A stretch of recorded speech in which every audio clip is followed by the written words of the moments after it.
Welcome everybody for the weekly Zoom meeting of Israelis and Palestinians for Peace.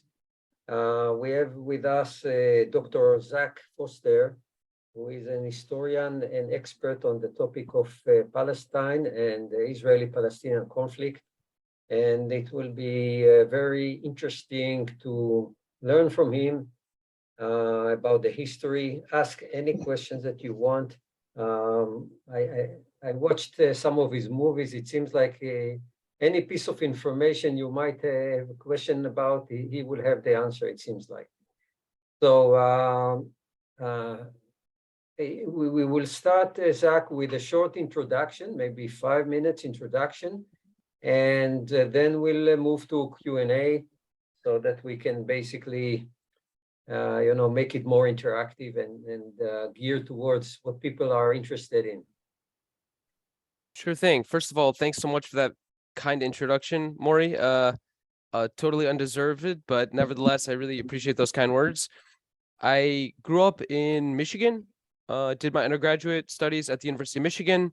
I studied political science and sociology. It looks like maybe Moshe, we have some Michigan fans in the house. Both parents born in Detroit. Oh, very nice.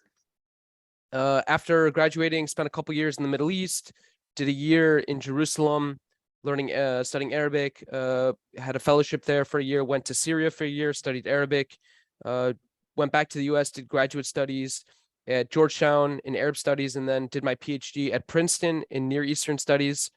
And I would say my research, my dissertation research was focused on the history of Palestine.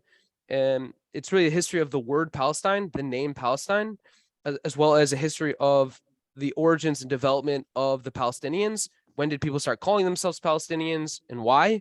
And those were the main questions I tried to cover in my dissertation research.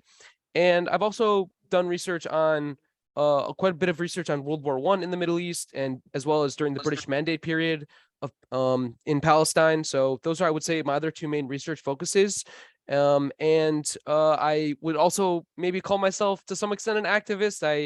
I would say whenever I'm able to travel to Israel, Palestine, I do like to take part in the actions going on, protesting things like the construction of the wall or settlement expansion or home demolitions or whatever it is.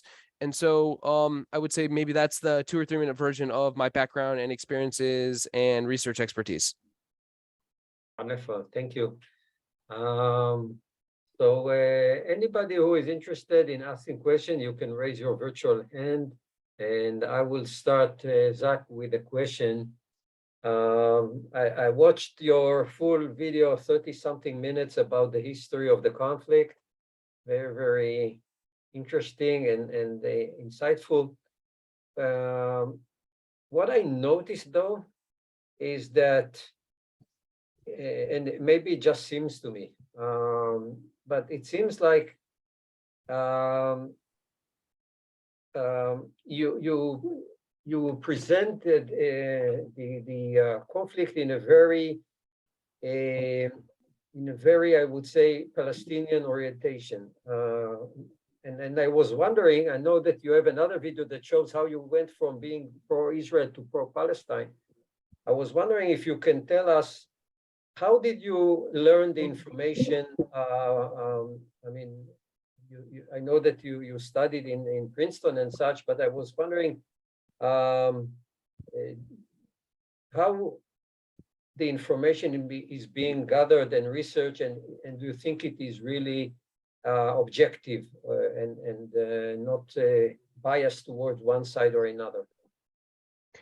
You're asking specifically about that 35-minute video I made on the history of the Israel-Palestine conflict and whether or not I think that that's an objective portrayal of the conflict. And also, yeah, and also if you can talk about the sources, how did you get to all this information? Absolutely. So for those who haven't had a chance to watch that video, maybe I'll just say a brief word about maybe trying to summarize the way I tell that story, because I would probably agree with you. I think after watching that video, you'd come away with the thought that, oh wow, I I'm super pro-Palestine and that, wow, it's such a biased take on the Israel-Palestine conflict. So I would just, first of all, acknowledge the point you're making, which is a legitimate point.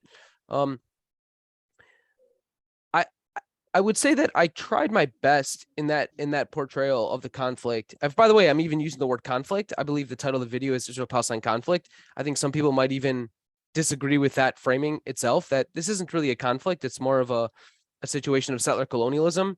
Would you call the situation between the Native Americans in the United States and the white settler colonists who arrived in the 17th and 18th centuries, would you call that a conflict, or would you call that a form of genocide? I don't know. We could debate that, but I think already using the term conflict, I think is one way. I am trying to say, well, listen, like maybe this is a conflict more so than it is other things. But I think my general approach to trying to explain the history of the conflict is that I'm trying to get at, I think, the reasons behind why things happened the way they happened. My underlying motive in explaining the history is getting at the why questions. Why is it that Zionists first started to move to Palestine in the late 19th century? And I'm very upfront about that. Well, because they were facing persecution in Eastern Europe. They were facing pogroms in the Pale Settlement. They were discriminated against in Western Europe. The anti-Semitism was rampant in France. I talk about all those things.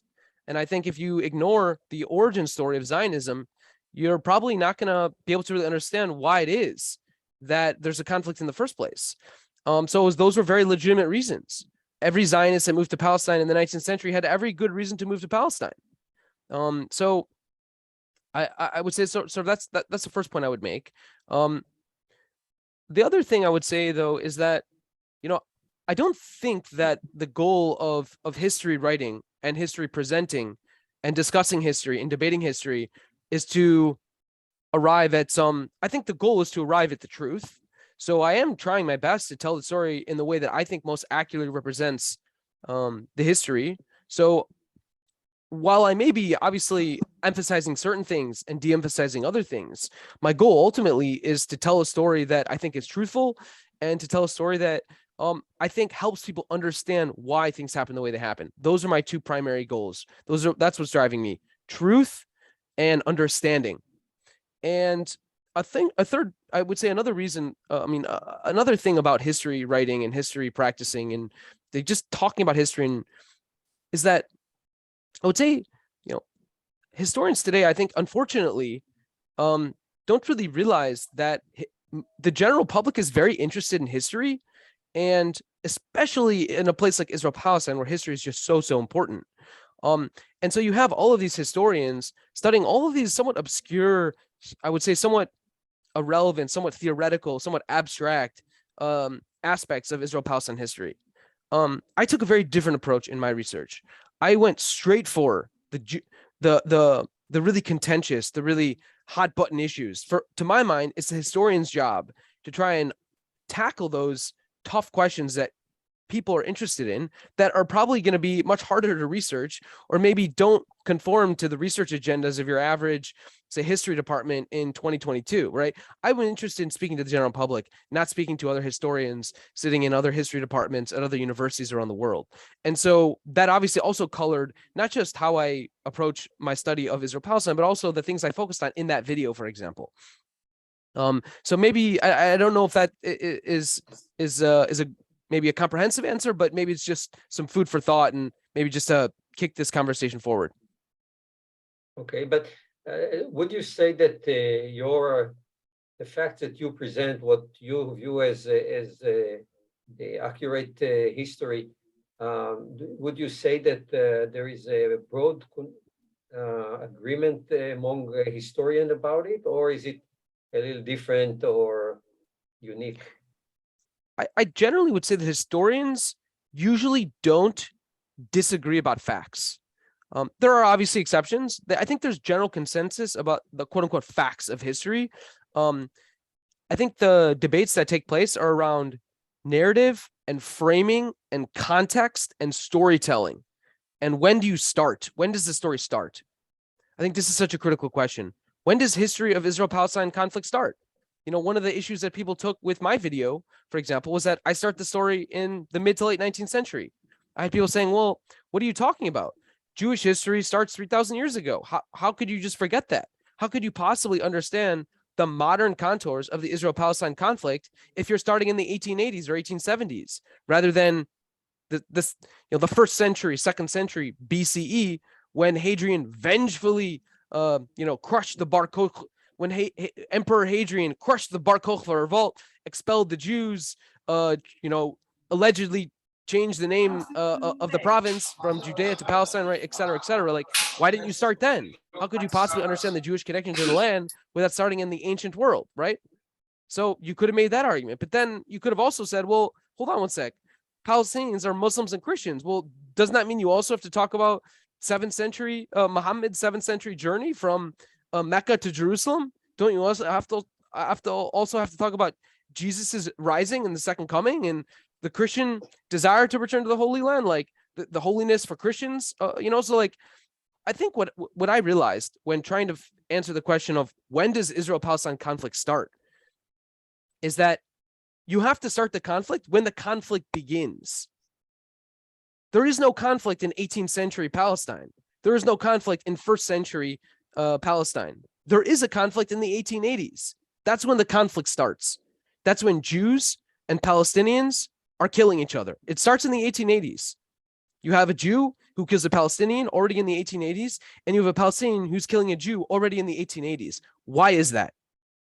Now, if it's going to help you to understand why that is, to make brief mention of something that happened in the 8th century or the 2nd century or the 15th century, fine.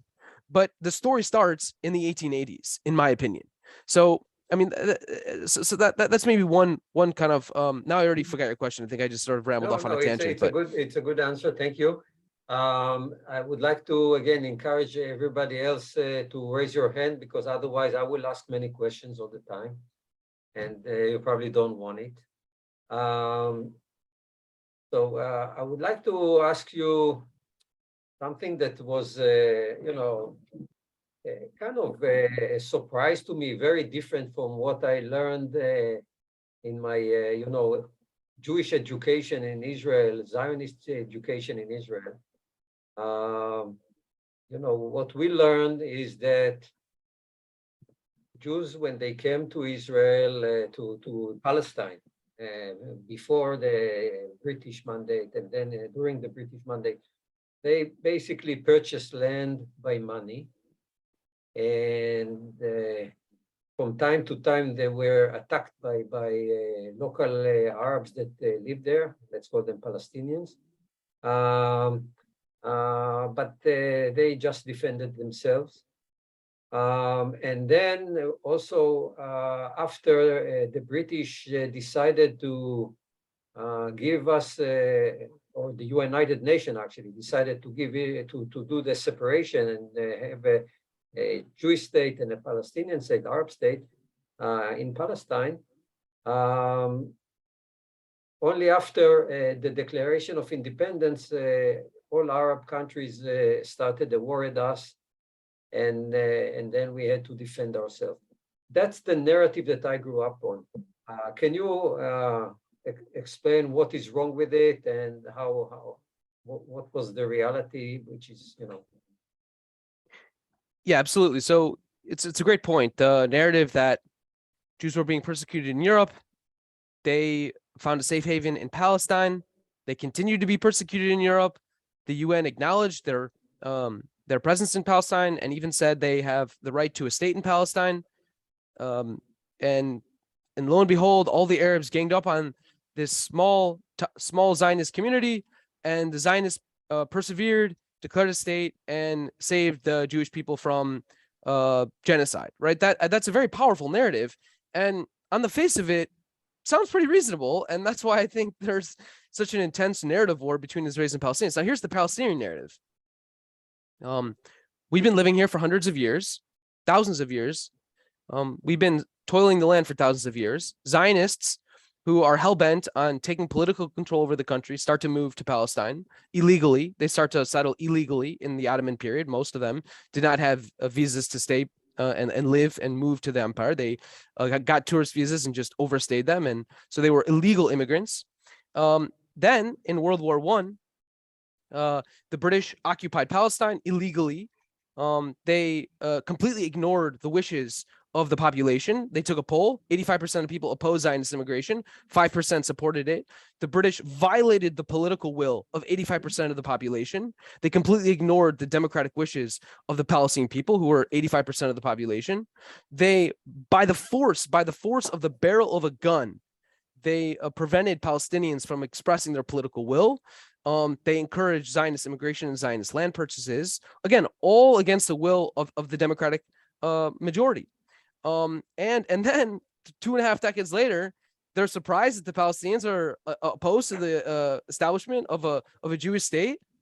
That was, by the way, built. The proposed UN solution was 45% of the land was given to the Jews, I think, and 55%. I think that we're talking the partition plan of 1947. I forget the exact percentages, but it's something like 45-55. While at the same time, the Jews only owed 6% of the land. How is it that you're being given 45 or 50? I forget the exact percentages. The Jews got the 55, yes. Jews got the 55, right? So how is it that Jews get 55% of the land, even though they only own 6% of the country? And the only reason they own that 6% is because the British colonizers rejected and violated the political will of the democratic majority. So I think that is also a very powerful narrative, right? So you have two very powerful narratives here. And that's why this conflict is seemingly so intractable. It's because, yeah, maybe before 1948, the Zionists, they do have a claim. They were escaping persecution. They were trying to build a safe haven for themselves. That's a legitimate desire. But so was the Palestinian desire legitimate to want to build a state that is to want to build a democratic state that has representatives elected by the people of Palestine. So I think both peoples had legitimate aspirations and had legitimate grievances I would say up until 48. So that, I mean, that I think, you're absolutely right that these narratives are, it's very hard to say like, wow, yeah, the Zionists who wanted to save their people from being slaughtered in Europe, wow, that's a totally illegitimate narrative. No, there is some legitimacy to that narrative. But the same is obviously true of the Palestinians, who all they wanted to do was build a democratic state elected by the people of Palestine, and they were prevented from doing that. So I think that's a pretty legitimate narrative as well. So and that's why this conflict is so intractable. Thank you. Again, I'll continue ask questions until people raise hands. What was most particularly interesting for me, or I was interested in, is the question of the war in 48, what Israel called the Independence War. Again, the narrative that we grew up on is that if the Arab did not start a fight against us, we would not have this war. And what I'm hearing from Palestinians is that basically the day after Israel declared independence, they started the war to conquer, more land as they did, and to basically transfer and or encourage emigration of hundreds of thousands, 700 and more thousand Palestinians. So my question, indeed, from your research and what you know, kind of if really it was a plan that Ben-Gurion had to actually do that, and he would do that anyways, or it was kind of a defensive war in which they felt that indeed the Arab countries are going to attack and they have to defend themselves. Yeah, it's a great question. And the 1948 war, the 1948 Israel-Palestine war, is I think one of the most controversial questions that historians have tried to answer. Some things about the 1948 war I think are very clear that historians agree on. I think historians also disagree on some things. So maybe we can start with where historians agree. I would divide the war into 3 phases. This is, I think, how Benny Morris divides the war. The first phase of the war starts in November 1947, the day after the partition plan, the day after war breaks out in Palestine between Jews and Palestinians. So the first phase of the war from November 1947, roughly, let's say, until May 1948, is fought between Jews and Palestinians in Palestine. There are no foreign troops yet. The Egyptians have not sent troops yet. The Jordanians have not sent troops yet. This first phase of the war is an internal conflict between Jews and Palestinians in Palestine. And in fact, the Palestinians are actually winning in the very, very early phases of this period. So November, December, January, 1947, 1948, the Palestinians are winning the war. Basically, what they're doing is they're choking Zionist supply lines, because remember, the Zionist community is sort of spread out, right? You have Jerusalem, but then you actually have most of the Zionist settlements are more on the coastal plains. And so Zionists are trying to supply Jerusalem, and they kept getting attacked by Palestinian, what are essentially militias that form almost ad hoc. Abdul Qadir al-Husseini formula gets together a militia. He has a very important militia. You have other militias that form in those first few months. And so the Zionists are losing. The Palestinians are basically preventing the Zionists from, supplying their troops and their population in Jerusalem. And so what happens is roughly around, let's say, February, March, is that the Zionist community basically gets together and says, we need to turn things around. We need to go on the offensive. And by April, they establish what is known as Plan Dalet, which is basically an ethnic cleansing blueprint. It's to say that, we can't lose this war. If we lose this war, we're facing extermination. And that's probably a real fear that a lot of Zionists had. But the solution for them was to essentially depopulate Palestinian areas. Depopulate is another way of saying expel, but basically expel Palestinians from areas that are wherever the Zionists are hoping to be able to control land that will become part of the state of Israel. Their goal is to basically depopulate these areas that are near supply lines, that are within the territory that they think is going to eventually become the Jewish state. And so that's April and May. And so they go on the offensive, and there's huge expulsions that take place in those months, basically March, April, May. Okay, that's the first wave. And so by May, the Arab countries invade. There's by the way a secret agreement between Jordan and the Zionist community, such that the Zionists know the Jordanian force, which is by the way backed by Britain, that they have actually a real fighting force, and the Zionists were quite worried that they would face they would lose against that British Jordanian army headed by a guy named Glubb, General Glubb, who's a British guy. So basically, the Zionists are worried they're going to lose to Jordan, so they sign a secret agreement. Golda Meir crosses the Jordan, dresses up as a Palestinian. This is a fairly famous story if you've heard this, but she signs a secret agreement with the Jordanians. And so basically, the Zionists know the Jordanians are not going to. They're only going to take the West Bank. They're not going to go into what was going to become the state of Israel, right? So and then really, I mean, the Zionists are much better equipped than.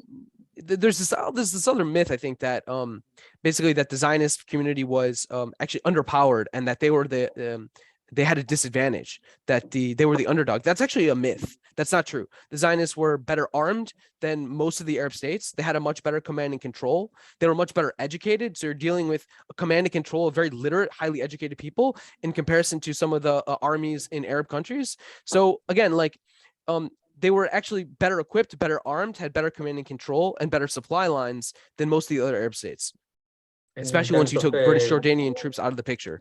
But now I think I'm getting off track, actually, which was your main question was more so, it was more so around the question of the refugee issue. And then I think, so here's really to my mind, what were the Zionists did they have legitimate fears of being exterminated? Was it okay for them to proactively expel Palestinians from their homes because they felt that their community was facing extermination? We could debate that. In my opinion, what is not justifiable in any world is preventing them from returning after the war ended. And this is, I think, really when people say there was ethnic cleansing in Palestine in 1948, this is the key point. It was the fog of war. Things happened during war. Palestinians committed massacres against Jews. Jews committed massacres against Palestinians. I think the numbers are something like Jews massacred. I think the best estimates are something like 800 Palestinians during the war.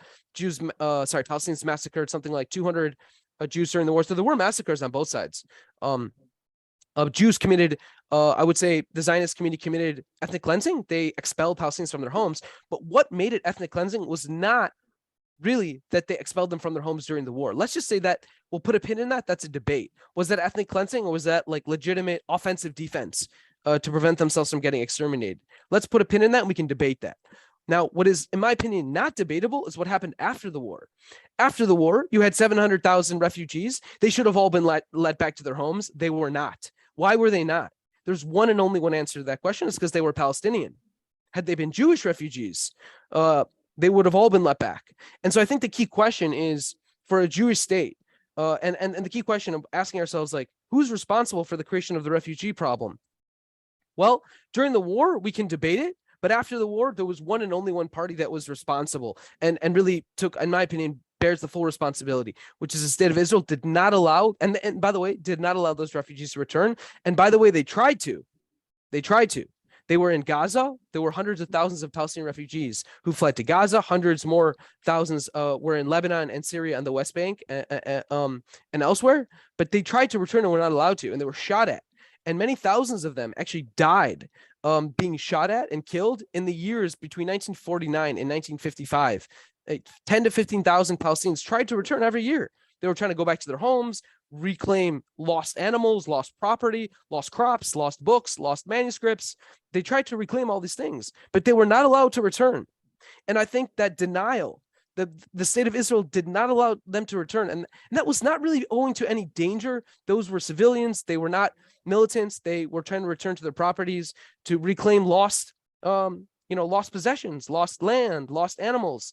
That was immoral and unethical. And I think ultimately that really, that sowed the seeds of the conflict that followed, because now you have these 700,000 Palestinians living in Egypt, living in Lebanon, living in Jordan. And guess where the PLO came from? Guess where the PFLP came from? Guess where the DFLP came from? Well, guess what? They were all founded in exile from all these Palestinian refugees who are not allowed to return. Maybe there would have never been a post-48 conflict had they been allowed to return. So I think at this point, I've probably gone off rambling for too long, but that's what I would say about the refugee issue in 1948. Thank you, Zach.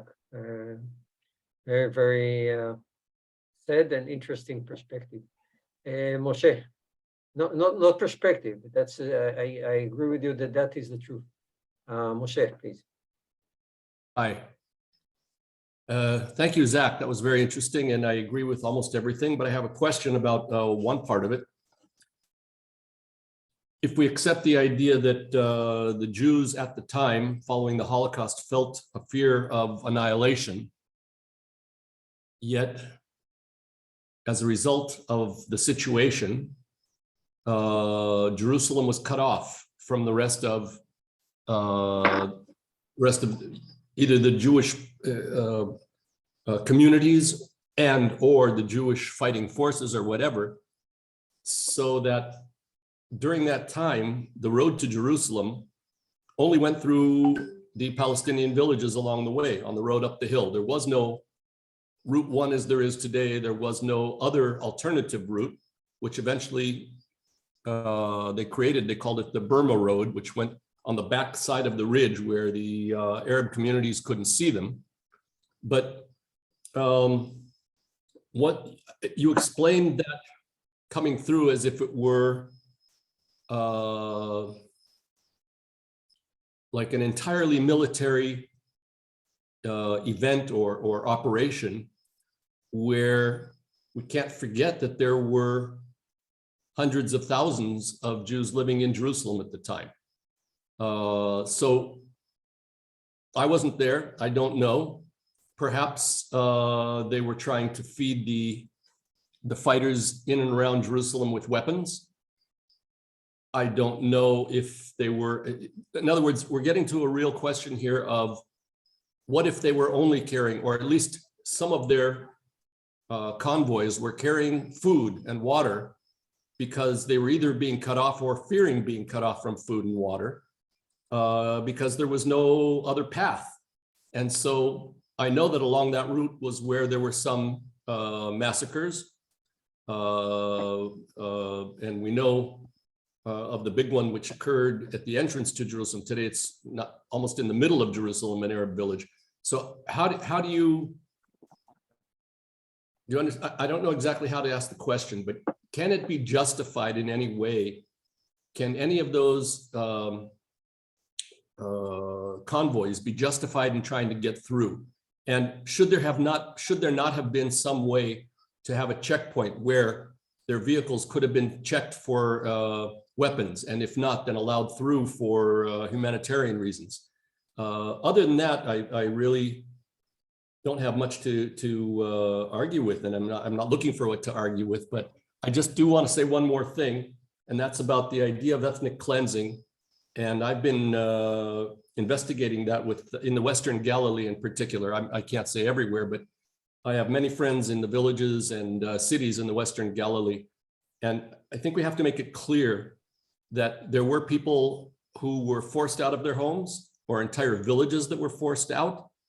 On the other hand, there were other villages where they heard of a massacre in another village and said, we'll come back, and when this cools down, it's not a good idea to stay here. So they left on their own.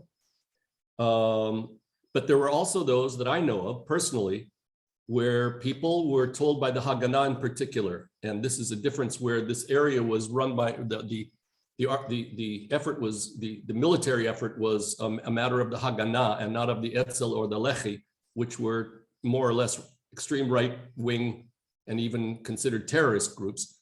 The Haganah people asked the people in certain villages and in Akko, stay, we will protect you. Please don't leave. You're our neighbors. We work together. We want to continue living together. Don't leave. And those villages still remain. And there were, as you go up the hill toward Sfat, there were areas where it was cherry picking, where there were more violent or malicious villages who fought.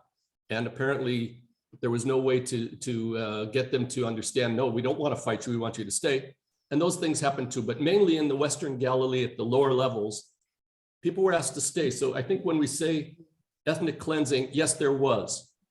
There is no justification for having a village leave. But I also know people who did come back from Lebanon and have lived in Nahariya and Akko in this area. I think it deserves more investigation. I know that wherever I go and I meet anyone from any of these villages, I generally ask them, do you know the history of your village? And if it's older people, I ask them directly, what do you remember from 1947, 1948?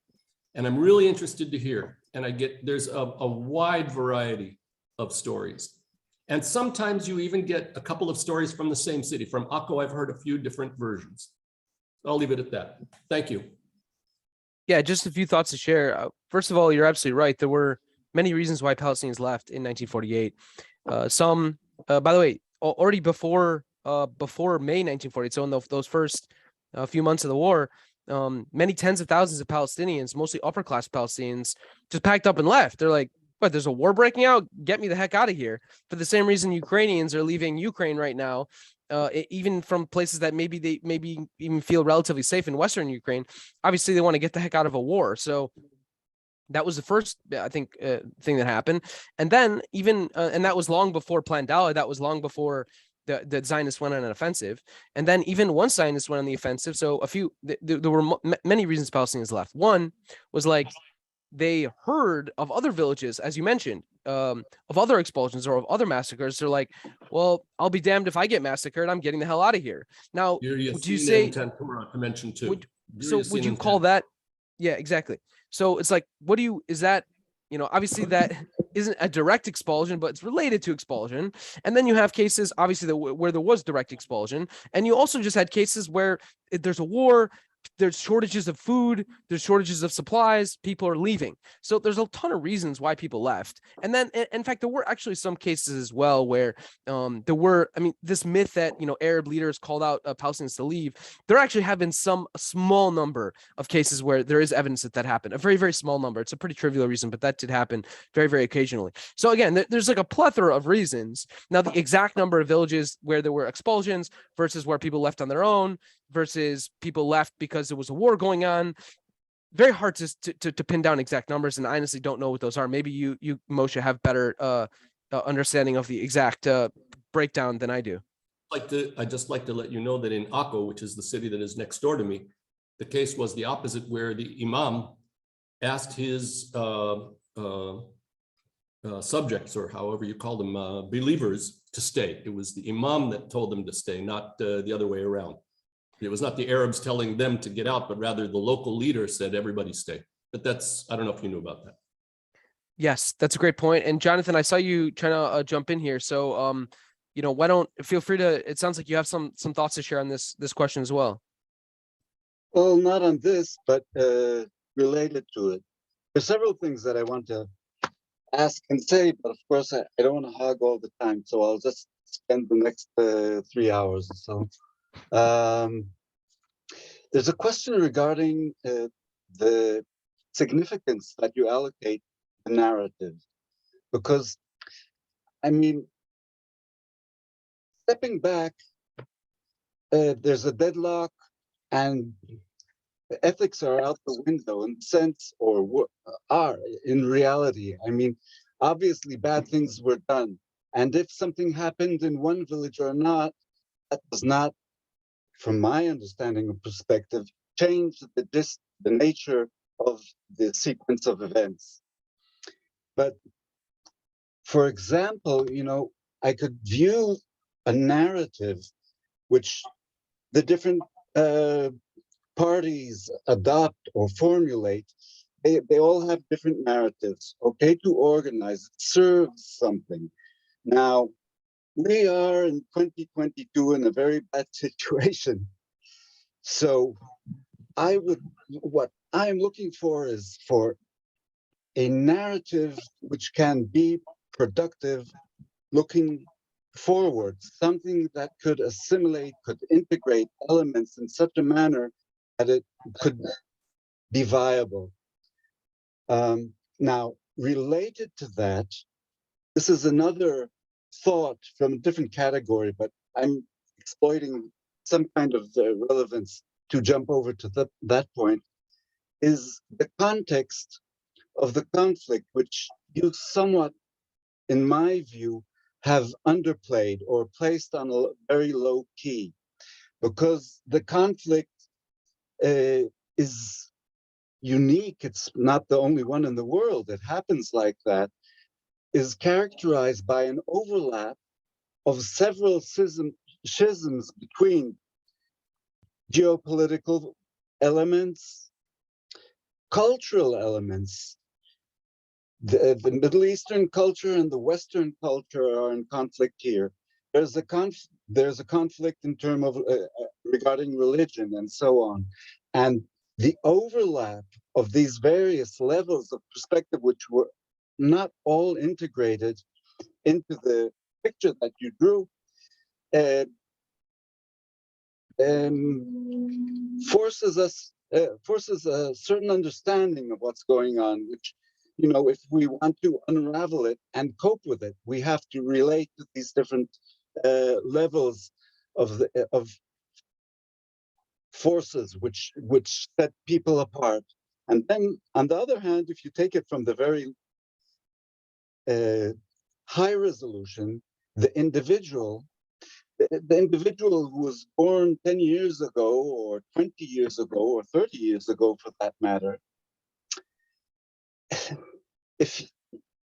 what drives him, what motivates him, what will make him get up and act is not the question of what happened way back then, but rather what is affecting him now, and what is the various forces which are, perceived by him to form his life.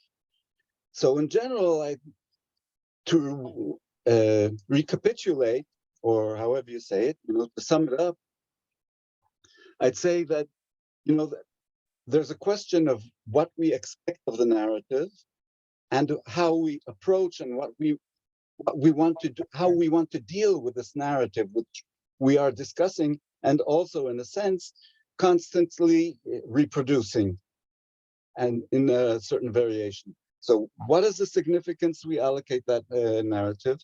And also, pointing out that there are several levels of several perspectives which are formulating this reality which the narrative is derived from and is intended to cope with. Yeah, thanks for that. That's a great question. I think you're absolutely right that there are different lenses by which you can try to assess, understand the conflict. I think, however, that there's a tendency among some people to believe that these different lenses, these different layers of the conflict, like say religion, right, that or culture, that these things are really critical to the conflict. I would probably disagree with that assessment. I think, in my view, this is a conflict over land. Two peoples both think that they have national self-determination rights in Israel-Palestine. Jews believe they have the national right to self-determination in Israel. Palestinians believe they have the national self-determination right in Palestine. For the most part, I'm speaking obviously in broad strokes, but I think that is the core of the conflict, and things like religion and things like a culture, I think those are secondary. And maybe you could say that today religion plays a much bigger role than it did in the past. I would certainly agree with that point. I think, for example, with the rise of Hamas and Islamic Jihad, I think religion is playing a much bigger, as well as, by the way, settler, the right-wing settler communities. I think religion has never played a more important role in the conflict than it is today. So things are changing. Religion is a dynamic variable in the conflict that you might say 120 years ago was basically irrelevant. 140 years ago was basically irrelevant. Maybe 80 years ago it was basically irrelevant. Maybe 20 years ago it was starting to become important, and maybe today is like much more important than it ever was. But I would still say that the fundamental issue here is not really about Yahweh or Jesus or Muhammad. It's about land. And I think that's really the key, the key variable in the conflict is a conflict over land, not a conflict over what God we pray to or where we go pray in a shul or synagogue or mosque. Just, I would like to add to that. It's not the land, it's the people and their identities, okay? Because the land doesn't have any conflict with itself. Now, if I would perceive the other one to be one of my own, then I wouldn't be in conflict with him, because on the contrary, we're owning the land together. But there is something that divides the people for some odd reason. And I think in that sense, there's a flavor to the presentation that you made, which lacks what I sense as something which is not very encouraging, but a quality of tragedy. Okay, and the idea behind a tragedy is that there's a complex net that you can't disentangle, and to the misfortune of all involved. And it's already irrelevant. He did this, he did that. I mean, obviously, we have to learn from that to consolidate our stance, ethical stance. But that's a different issue. But as far as the dynamics and everything, it's a tragedy, and I cannot see how. I mean, and this is the personal level. You ask the Arab, well, the Palestinian in a certain place, what does he want? What alternatives does he have as an individual? And you ask the Israeli this or Jewish that, what their perspective of their options is. And they don't see any option. The only option is to forego their identity completely. And that is not something that is acceptable to many people. Thank you. Do we have people who want to ask a question vocally? We do have a few questions asked in the chat room. Peter was asked about one state plan. We didn't talk about that yet, Peter. And we can move to that to the solutions and attempt to have solutions in the past. I mean, we are here in a more history discussion, so I would love to hear a discussion about the attempts. But I saw another question by Sherry. Sherry, do you want to ask your question? Do you want to open the mic?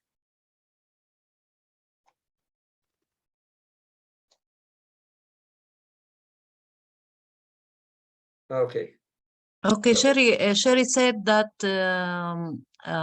this is the first time that she knows because Zach say that Palestinians wanted to establish democratic state, but the British prevented that. Do you have a reference source for that? Because she said that she never heard that.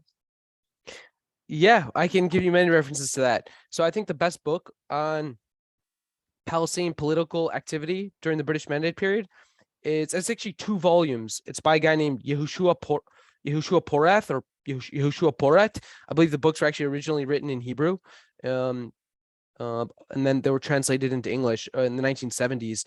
I think the title is The Emergence of a Palestinian. I forget the exact title, but Yehoshua Porath. Look for a book he wrote in the 1970s covering the history of Palestinian political activity during the British Mandate period. He documents very extensively the history of those political movements, basically from 1918, roughly 1919 to 1925. There were 6 Palestinian National Congresses. They met 6 times.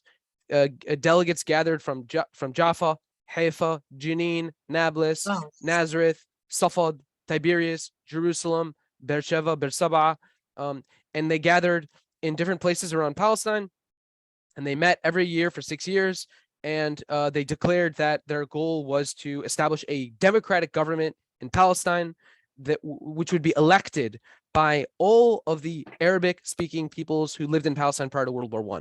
That was the stated political goal of the Palestinian people really throughout the 1920s. In the 1930s, I think you had different movements. You had a pan-Arab movement that wanted actually unity with Syria because they thought that that was the best hope of ending Zionist land purchases and Zionist immigration was unity with Syria. You also had the Istiqlal Party supported that in Palestine in the 1930s, I believe. You also had Palestinians that primarily just supported the end of British occupation of Palestine and turning over the state to the local population to be left for a democratic vote. So that's all discussed in Porath's book, and I highly recommend that book. And you're absolutely right, though. It's generally, I think, not well understood that the Palestinians were very pro-democracy for many, many decades. I think there's been a lot of propaganda that, and look, today you look at Israel, well, seemingly inside 48, relatively functional democracy, although maybe in the past few years things have deteriorated. But and then you look at Palestine, it's like Mahmoud Abbas has been essentially a dictator for the past 20 years. He's been an unelected president of the Palestinian Authority for what, 15 years now? When was he elected last? I mean, I can't even remember. It's been so long. So, I mean, when you look at the state of the situation today, the situation is reversed. But in the 1920s and 30s and 40s, it was the Palestinians that supported democracy, and the Zionists rejected it. Thank you. So another topic that I have great interest in is what happened right after the Oslo Agreement that really, so I'm moving forward now, okay? We are already now, we just moved from the 40s and 60s to the 90s. So after the Oslo Agreement, there are, again, some narratives on the Israeli side that the Palestinians and Arafat did not respect the agreement. And of course, the Palestinian claim that Israel did not respect the agreement. Can you talk a little bit about those years and what happened there? Yeah, so I think like even before talking about the years after Oslo, 93, 94, 95, it is worth saying just a brief word on like how we got to Oslo in the first place, because I do think that really explains what happens afterwards.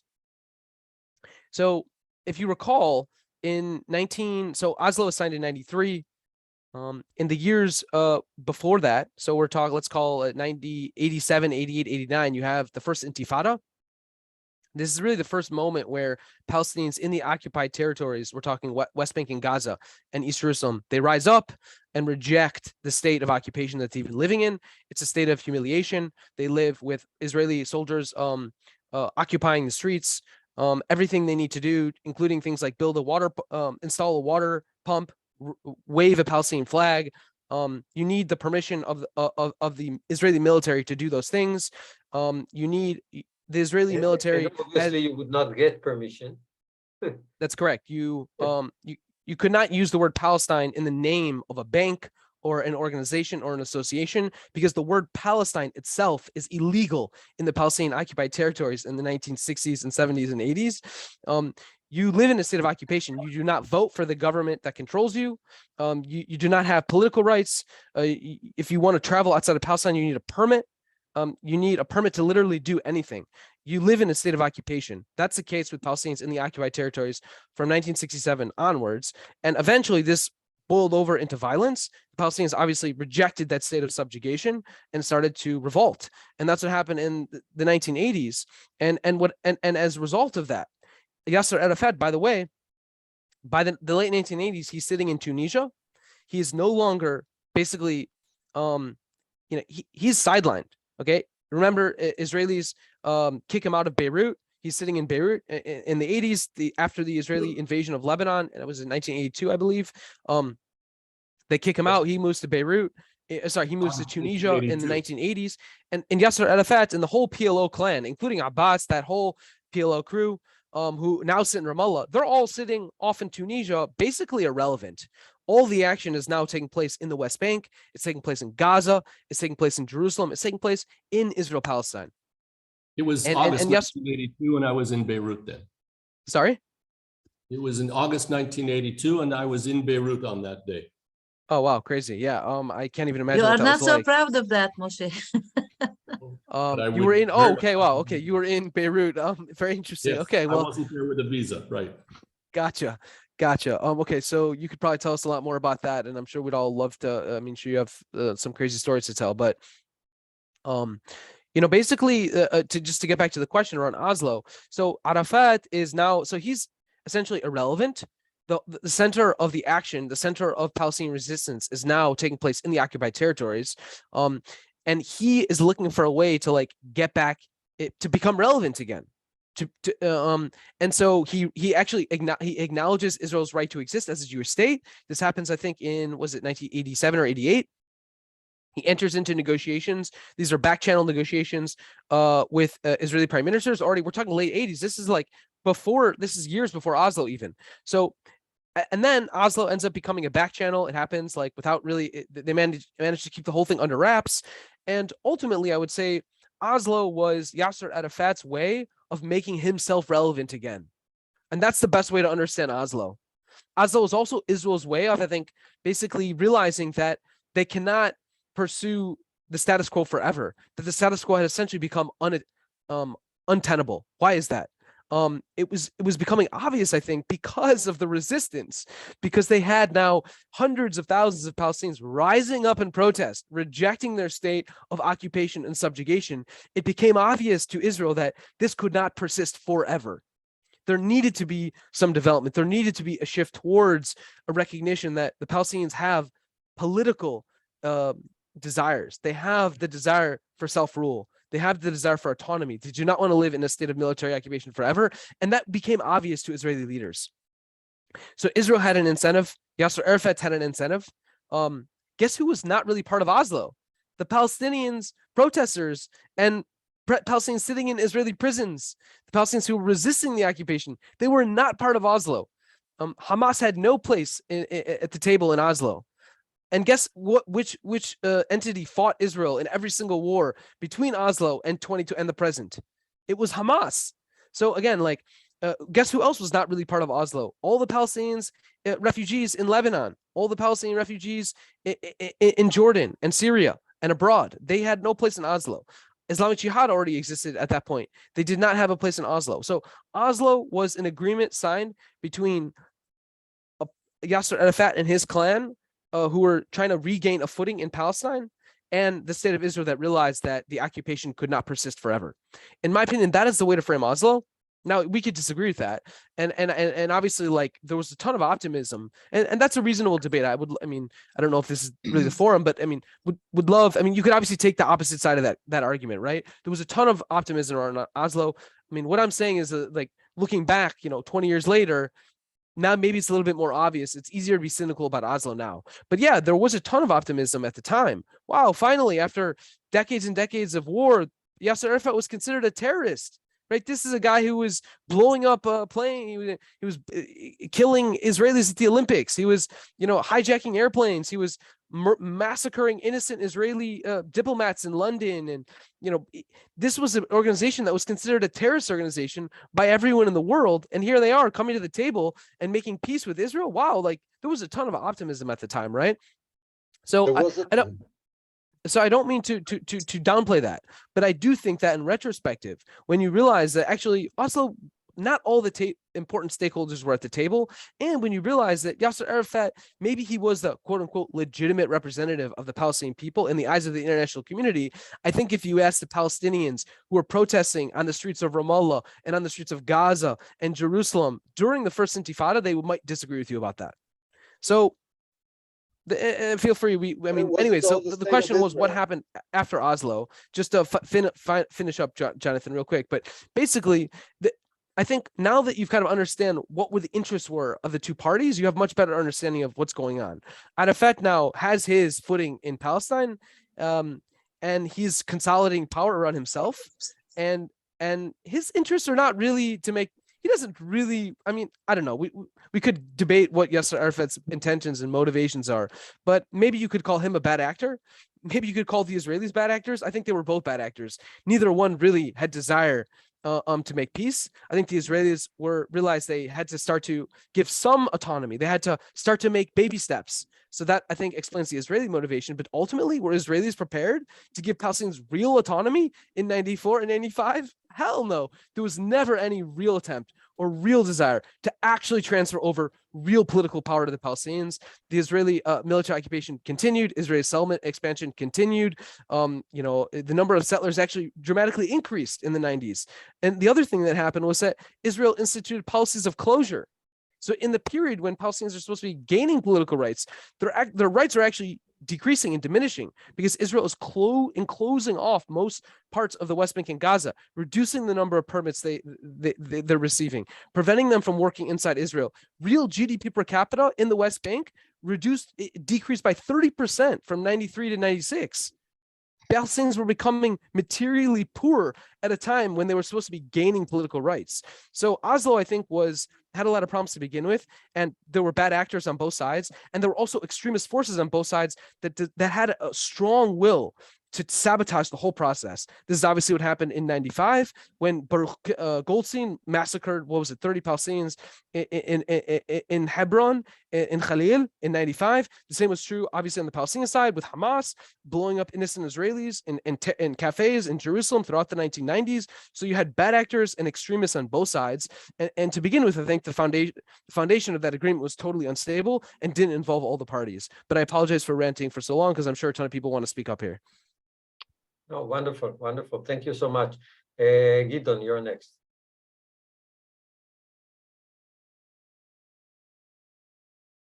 So by my memory, back in the Oslo days, Chaim Baram, almost every week had a column talking about basically Oslo was a rationalization of the occupation. I remember that very well.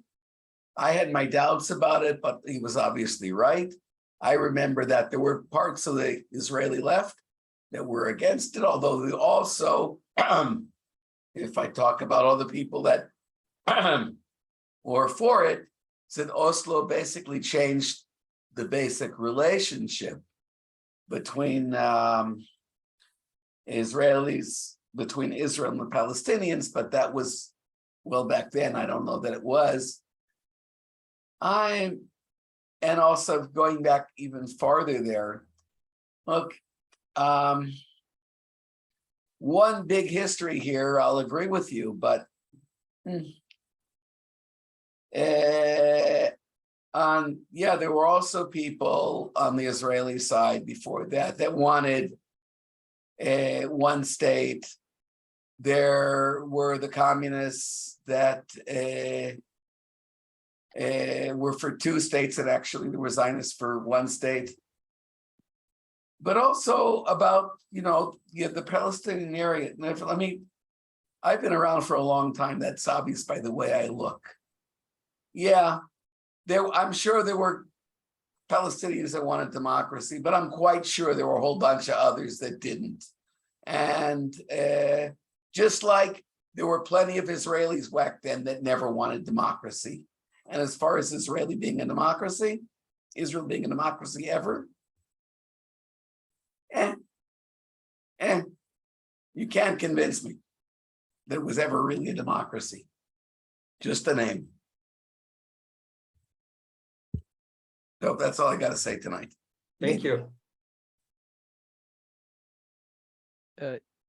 Yeah, you. I'm happy to respond to that unless someone else wanted to jump in.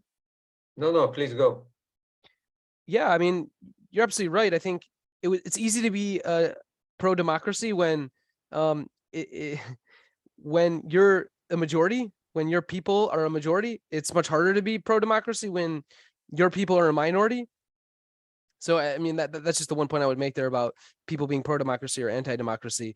I think if there were 1 million Palestinians in the West Bank and Gaza altogether, Israel would have annexed both of those territories a long time ago and just given everyone passports.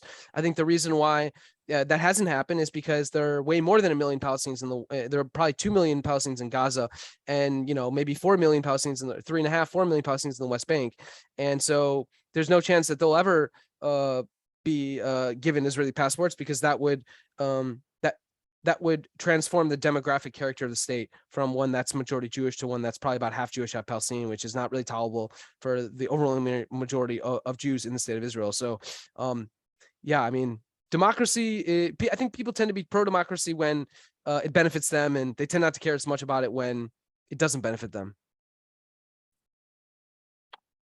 Thank you. Moshe, you're next. Yeah, okay.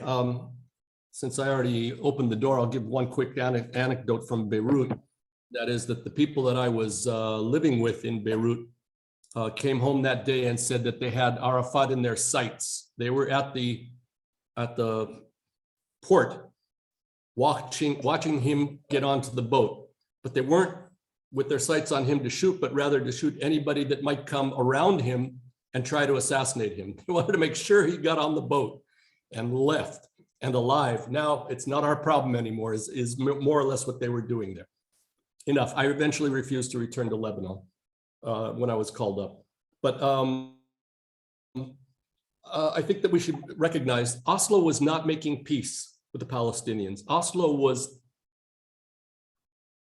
laying the foundation, the first steps toward eventually making a peace with the Palestinians. It was not a peace plan. And it was also not a plan with a start and a very clear finish, but rather steps along the way, which was part of why it eventually failed, because every time that the sides would near agreeing to move on to the next step, either someone on the Jewish side, Israeli side, or on the Palestinian side would blow up, or things would happen and set everything back again. And they were never able to get past those hurdles and continue on. So I think we should remember that it was not really a peace settlement, but rather something toward peace. What it did do, though, and which was, let's imagine for a moment that we are Arafat in Tunis or somewhere outside of Palestine, and here we're being offered to be able to come back, and it won't be necessarily to Jaffa or to Jerusalem, but we'll be able to come back to the land and be with our people. And I'll never forget the TV images, the live broadcasts of him arriving in Gaza. It was amazing. And here he's back with a foothold there. Is it exactly what he wanted? For sure not. Was it possibly something that he should have gotten more for? Very likely. But in hindsight, we can always see much clearer But the question of was it like who was he to take this tremendous step and kind of sell Palestine down the river? I'm not exactly sure that that's how he saw it, and I'm pretty sure he didn't see it that way. And I'm reminded of my experience in 2003 after the Geneva Initiative was announced, and I'd taken part in the editing of the final status agreement there. And I was defending it on Los Angeles radio when some lady said, who do you think you are? And who do those people think they are who can speak in the name of Palestinian women and make this kind of an agreement? And my answer to her was, look, you're absolutely right. There was no referendum. But I don't remember the last time that anybody asked any of the Israeli or Palestinian women whether we should go to war or not. Of course, there should be a referendum. Of course, the peoples should be fully in support of whatever their governments are about to do. And those are processes that will have to take place should we ever get to that stage. And I hope it comes soon, because we don't have much more time. Time is against us. But Moshe, time is also against us tonight. We would like to finish in 9 minutes or so. And I see Choki also interested in asking a question. 2 more sentences, and then I'll hang up the mic. Democracy. I think we've learned now, since especially since January this year, democracy is not really sure anywhere. And for anyone to say that they would like democracy, sure, Israeli democracy is not perfect, American democracy is not. Nobody's got a perfect democracy. Or we probably one sentence, and the last sentence. And the fact that Husseini and Hitler were buddies at a certain point, and democracy was not exactly at the top of their agenda. Thank you very much. Thank you. Chosi, how you call yourself? Chocolate. Yeah. Chocky, short for chocolate. Thanks for taking the time out to start this group going, my friends. Just 2 quick questions, very quick. And I'm going fast forward. 2-state solution. Do you think it's possible? Second question. This quite controversial word, apartheid. For me, being in the West Bank, touring the West Bank, it undoubtedly is a militarized apartheid state. What are your thoughts on that? Yeah, I think apartheid is it's a system of oppression where one group works to maintain domination over another. One racial group works to maintain domination. It's a system. It's a system of oppression in which one racial group dominates another. And I think that's the definition of apartheid. I think that the UN adopts. And I think if you look at what's happening in the West Bank, you have a system of oppression where one, maybe racial is the wrong word, but ethnic national, religious national, we could debate that exact terminology, but basically where one group, the Jews, are dominating another group, the Palestinians. Jews who live in the West Bank are subject to Israeli civilian law. Palestinians in the West Bank are subject to Israeli military law. A Palestinian who's accused of a crime goes to a court where the conviction rate is 99%. A Jew goes to a civilian court in Israel. If you're a Jew, you are hooked up to the Israeli water grid. You're piped in. Your pipes come from Mekorot. It's as if you're basically hooked up to the Israeli water grid, electricity grid, road network. If you're a Palestinian, none of those things are true. You do not have access to the Israeli water network, to the Israeli electric grid, or to the Israeli road network. It's a system of apartheid. I mean, I think the West Bank is really almost a textbook example of what the definition of apartheid is. It's like where you have 2 groups of people and one dominates another. Now, whether or not you want to use that term to describe what's happening in Israel proper or Gaza, we could debate those things. I mean, I don't think it makes as much sense in those places. But in the West Bank, I mean, I think it's a very classic case of apartheid. Now, the first part of your question was, sorry, two states. What do I think of the 2-state solution? Whether it's possible. Whether it's possible. That was the question. Look, I think if you could roll back the clock 25 years, I mean, No, if it's 19, no. I don't really think it's possible anymore. I don't know how. I mean, so many things would have to, like, I don't want to say that because, I mean, things could change, right? Like, you know, the Israeli populace could move to the left. I think that is something that, let me answer the question this way. Here's the things that would need to change in order for a two-state solution to be possible. Currently, if you poll Israelis, they're far too much to the right. I mean, you're debating between candidates that either that, like, the spectrum in Israel today, and as far as I can tell, is like the left is like basically occupation forever. The right is like expulsion. I mean, that's the spectrum. I mean, where find me a political leader in Israel, like a popular political leader in Israel, that is actually trying to like pursue a two-state solution. I mean, there literally are zero Israeli leaders that are actively like you could seriously claim are trying to pursue a two-state solution. I mean, did you hear Yair Lapid's speech at the UN? I mean, are you kidding me? Do you think that is, I mean, and that's like your left, that's like your left of center Israeli political leader. I mean, it's just a joke. So I think the Israeli population needs to move to the left. I don't see that happening. The Israeli population is actually moving even further to the right. So like that trend is moving the wrong direction. I think the settlement expansion has to end. And that's obviously not happening. In fact, settlement expansion is increasing. I think that the settler violence has to end. That is only getting worse and more violent. It was actually just recently that it was the ADL, the American Defense League, which is a staunchly pro-Israel organization, came out with a statement a few months ago to the effect of, you know, can you guys like clamp down on the settler violence because you're making Israel look bad? That was the ADL calling on issuing a public statement to the state of Israel saying, you guys have to clamp down on settler violence because this is making Israel look bad. So, I mean, if current trends continue, I mean, two-state solution is a pipe dream.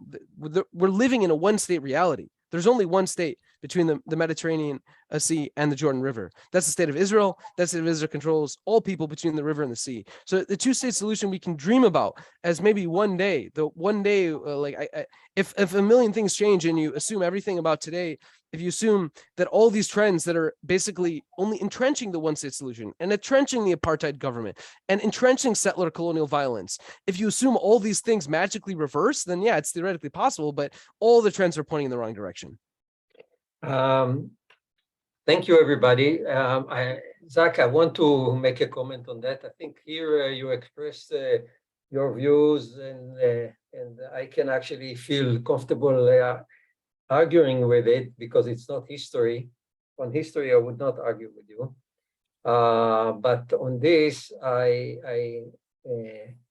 think you are missing a point here. All the points that you made, the challenges in establishing a two-state solution are valid. But also the challenges of establishing any other solution, whether it's one-state confederation, federation of all of those alternative solutions that are out there, are also very challenging, and I would say that even more because the majority of Israelis would agree to give up land before they would agree to become a 50-50 or perhaps even less than that majority in a joint state. So I think if they had to face the two options, and actually not just what I think, there was a survey done quite recently by Accord, in which the majority of people supported actually the two-state solution. I mean, not the majority, but when they had the three options, one is the one-state solution, two-state solution, or the current situation, the two-state solution got more than all the other options, more than the two other options. So what I'm saying is that indeed it is very challenging. I want to remind you that before Oslo,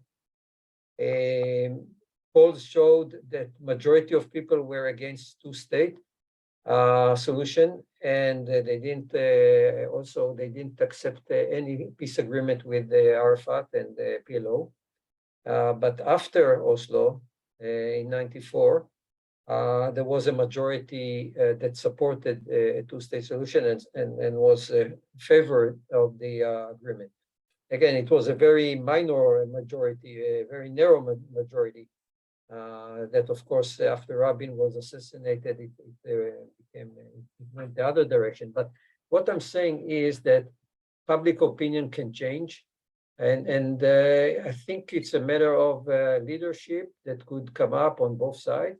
And you know, the impact of activities like grassroots movements and other political movements that could influence public opinion.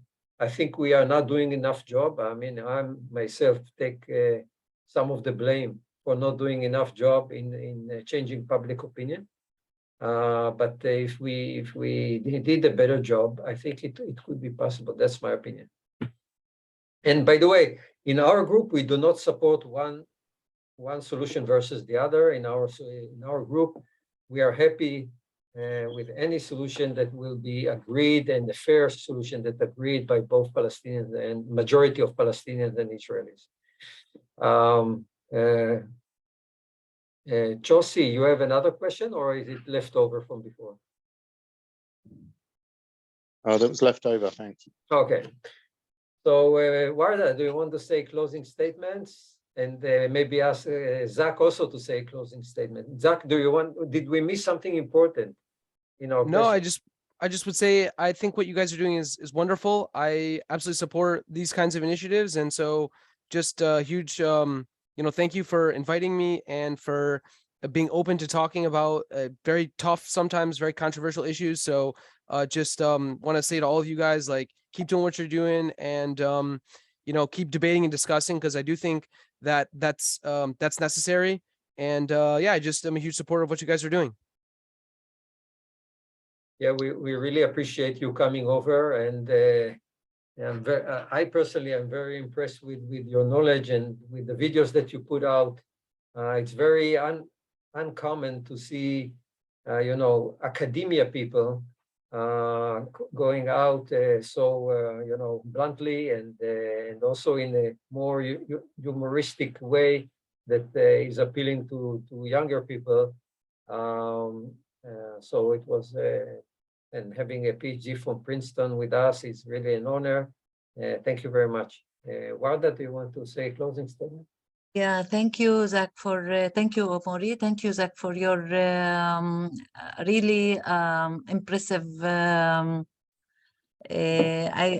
can't say that it was adding more than I know or I believe, but I appreciate every word that you said, because for me, when it's coming from someone like you, from all reasons, it more empower me and give me, you know, the strength to fight for that. I think I myself, my narrative also came from a place that my family also demolished to Lebanon, and I don't know nothing about them.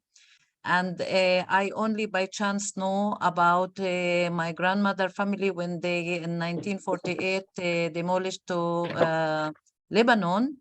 By my grandmother cousin in Denmark. By chance, I was engaged to his son, and he asked me, "What's your name?" And then he said to me, "Your name, it's like my cousin." And then he said to me, she was in El Bassa, which is now Shlomi. I said, "What's her family name?" He said, "Warda Haddad." I said, "Warda Haddad, it's my grandmother. Do you have another Warda Haddad in that village?" He said, "She was the most beautiful woman in the village, and she was married to one from Kufar Yasir. So when her family was demolished to Lebanon, she didn't know. Now, why in Kufar Yasif they stayed? because there was a leader there who has a good relationship with the British, and he ordered the Zionist militia not to come to Israel, to Kufar Yasir, because they have a good relationship with him. And so many of the villages around, like Wikat, Ahud also now, and the different villages they come to Kufar Yasir to get a place, a safe place, because there was a good leader there, a good leader or a strong leader, or someone that the British know about, support him. So I think this for me, some of the things that I had in my heart, but I think also that all the refugee, if we spoke about the refugee problem, as you also presented, it will be not because we want to go back to the history, but to convince the people who don't agree with one of the most obstacles of the peace agreements. It's the right of return. When they understand what happened, they will also agree with the right of return of Palestinians who have now no identity, no ID, no passports in Lebanon, in Syria, in different places, and they give them the right to come back to their places. I myself don't say that it has to be they have to replace people who were for 70 years in these places that they got instead of them, but at least they can get some other places or money or other things that they can feel that the right get back. And also there is a lot of villages that they are empty now, Palestinian villages that they are empty and no one used them, so they can come back to these villages and build them, and no one will be, that like many people in the right said, oh, they will be a majority of Palestinian here or something. If you search for a majority, why about 700,000 Jewish are now in Palestinian authority, lands. Now it's also about 20%. Now you make yourself a minority in Palestinian land. So it's not the Zionist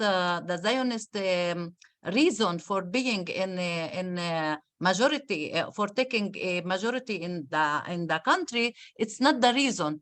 Maybe to make a homeland for Jewish, I agree. Maybe it will be safe, or they will feel belonging or something. But now in this time of the world, no one will be safe if we think about religion or a nationality as a homeland, but to be belonging to a place that you feel safe. And if we keep the rights of people, human rights everywhere, no one will say that I want to live in Israel or in Palestine or in France or in other places. I know a lot of Jewish people. They how to say the list of immigration, the opposite. They get out of Israel because they don't want the life to be in Israel because of the apartheid, because of the human rights that they, it's not established.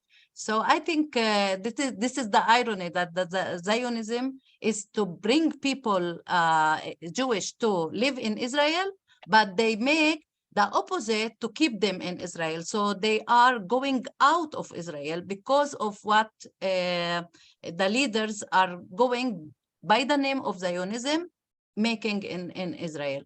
I hope that your message, as you know, someone who came from the place that they can convince people about that, maybe it's in this time of election, before election, can be also arrive to many people that they can understand that all what we fight for by the name of having, you know, a safe country or a security country, it's the opposite what we have. It's the opposite, mostly it's the opposite, because we don't have security in Israel. We don't have a Jewish country or democratic country, because, you know, it's apartheid in a majority, in equal citizens and equal people, the Palestinian and the Jewish, from the sea and to the river. And in the same time, it's not secure, it's not happy people who live here. It's, you know, it's not what we all we want to have here. So thank you. I hope this message will be also recorded in our group, and we can, you know, transfer for people. Especially, I will use it also in our propaganda for the elections. I hope it will help. Thank you very much. Thank you so And thank much. you all for And coming. closing the recording. Thank you and goodbye, everybody. Good night. Thank you very much. And Thank thank you. you for a Bye, everyone. well-run meeting. Thank Thank you, you. everyone. Bye-bye. Take care. Take care. Thank you.